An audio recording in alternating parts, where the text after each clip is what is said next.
Hello and welcome back to another video. Today we are going to be ranking where I think every single World Cup team is on a tier list. Okay, so let's start with the lower echelon teams. Now these are teams I don't think personally will get out of the group, and if they do, I don't see much of fate for them.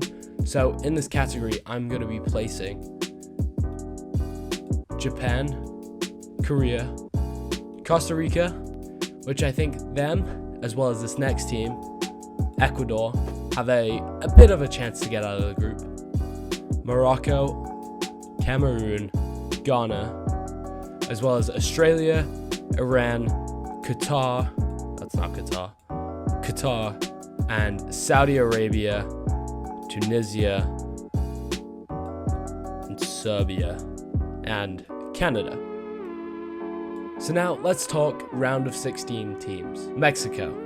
I think Mexico will be unable to really make it anywhere past the round of 16 with a tough draw ahead of them. The same thing with Poland. I think they're going to struggle. And if they do make it out of the group, they face a matchup of either Denmark or France, most likely. So on a similar note, I'm also going to place Poland in the same category. I think they have the exact same issue. I think they're going to struggle with Mexico to get out of the group. These teams are going to have to, it'll be one or the other, and even if they do, they're going to have a tough round of 16 matchup, so I really don't see them getting much further than that. Switzerland. Now, an interesting team, but they're most likely going to face Portugal in the round of 16, and I think a man on a mission in Cristiano Ronaldo will send them packing pretty early. Now, let's talk these two teams, Wales and the USA. I think both teams are going to struggle to get out of the group. They are in the same group, so I think fighting between each other, they're going to struggle to get out of the group, I think. Whichever one will make it out of the group, I think will struggle. Wales is an aging team, and I think this is the last real tournament for them to put it together, but I don't think they quite have the talent. And on the very opposite scale of the spectrum, I think the US is a very young and promising team, but they do not have the experience, and I just don't think they're good enough yet. Now, Uruguay. I think they're a solid team, but with a chance of most likely facing Brazil in the round of 16, I just do not think they have the firepower to win that game. Alright, let's move on. We're going to move on to our dark horses category. I think these teams are very hit and miss. I think some of these teams will either go on to be a great team through this tournament or completely crash and burn and may end up in the round of 16 elimination. The first team I want to talk about here is Senegal. They're very, very popular as a dark horse team, and I think coming off that African Cup of Nations victory, they are full of pride and full of momentum, and I think this strong team will get it done.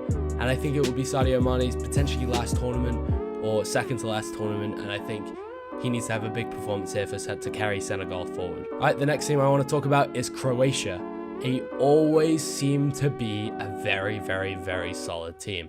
They've got multiple big-time players in big-time positions. You look at likes of Modric, who I think, especially Modric, it will be his last World Cup this year, and I think he's going to try and carry Croatia all the way after coming so close in 2018. Denmark, another very, very popular dark horse team.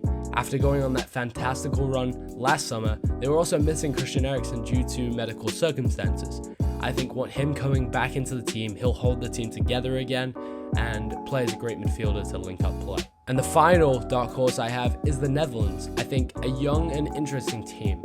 I don't think they're quite ready to go make a big run and be part of that elite team yet, but I think they certainly have some pieces to put together an excellent run. Alright, let's move on to my elite teams. These are some strong teams who I don't think will come close to winning it, but will be very powerful throughout the tournament. So the first team I want to put in this category is Belgium. Consistently the number one ranked team in the FIFA every single year, and I think as this golden generation is aging, we're starting to come towards the end of Belgium's dominance. I think they need to try and put a run together really to have something to show for this excellent generation of footballers, but I do not think this year will be their year. The next team I want to talk about is Germany. I think under new management of Hansi Flick, I think this team is going to be too inexperienced, as well as missing the likes of Toni Kroos as he retired from international football. I do not think this team is ready yet. However, give it a couple years and I think they'll be right back where they were. Spain, a similar team, not under new management, but a young team who I do not think has the firepower yet and the cohesiveness as a unit to go and make a run. I think they've got a lot of talented young midfielders, especially in the likes of Gavi and Pedri. I think a lot of these players will be excellent players in a couple of years, but it's going to take at least another tournament to get to that point. And the final team I want to talk about is Portugal. I do not think they're quite in that favourites category, however I would absolutely love Portugal to make a run and be in the final. An Argentina-Portugal final would be amazing. For world football, for absolutely everything. It's written in the stars. However, I do not think on paper this team has enough to carry them all the way. Alright, let's talk favourites. The first team I want to talk about here is England.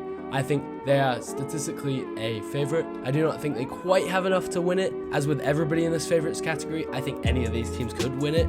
I think England are just short at the minute, but I think this is a golden generation now for England that they need to take advantage of under Gareth Southgate. And if they don't make it far, I think it's Gareth Southgate's job is gone. I think they were unfortunate not to win silverware last time in the Euros against Italy, in a game they really should have won. For the team on paper they were and the way they played for a little bit of the game. However, this is their opportunity to redeem themselves. Brazil. Now, in what should be Neymar's last tournament as a player for them, they have a ridiculous amount of depth everywhere. And I think Vinicius' emergence as a star at Real Madrid this year is only going to help Brazil. I think they'll be great anyway, and I think adding those depth pieces will be fantastic, as they got Rodrigo and Vinicius coming in as wingers to kind of follow in those footsteps of Neymar. That leaves us with two teams, France and Argentina. And it will be France who I put in the favourites category, not Argentina. Now, the current holders, I think they have all the stars on paper. I just do not think they'll be able to put it together for this back-to-back run. I think under Didier Deschamps' last tournament as a manager, I think he's not going to quite have the hold over this squad anymore. And I think they have lots of youth who will come through and fill those gaps. And I think under what is expected to potentially be Zinedine Zidane's squad in 2023, I think he'll be a great addition to bring through this youth talent and this excellent amount of stars that France have. But at the minute, they do not have the squad to go again. That leaves us with our last team, Argentina. They're my early prediction to win it all. Led by Lionel Messi in his final tournament, it only seems right for a team of their caliber to go and win a World Cup after coming so close in 2014. They won the Copa America in the last cycle, and I think they can add another trophy to the cabinet. They have ridiculous depth across the field, and I think that will guide them to a big win. With that being said, that's all for today. I hope you guys enjoyed. Please drop a like if you did enjoy the video, and I'll see you guys next week.